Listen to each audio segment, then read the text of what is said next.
তো গাইস আজকে একটু চলে গিয়েছিলাম বিকালে আম খেতে, আর আম খেতে গিয়ে এমন ভাবে আমাদের তাবড়া দেবে তো আমরা বুঝতেই পারি।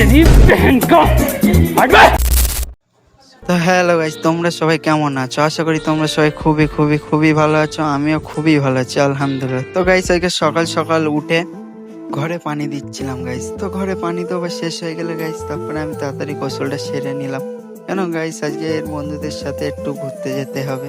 সেই জন্য গাইস আজকে গোসলটা তাড়াতাড়ি করে নিয়ে রেডি হয়ে নিলাম। রেডি হয়ে এখন বাড়িতে বেরিয়ে রাস্তার দিকে চলে আসলাম।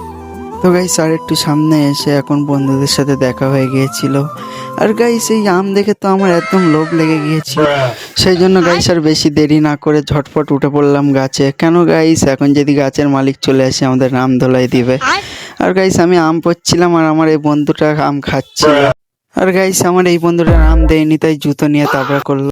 তো গাইস ভিডিওটা তোমাদের কেমন লেগেছে? আশা করি তোমাদের ভালো লেগেছে। আর গাইস তোমরা যদি আমার জায়গায় থাকতে কি করতে কমেন্টে জানিয়ে দিও।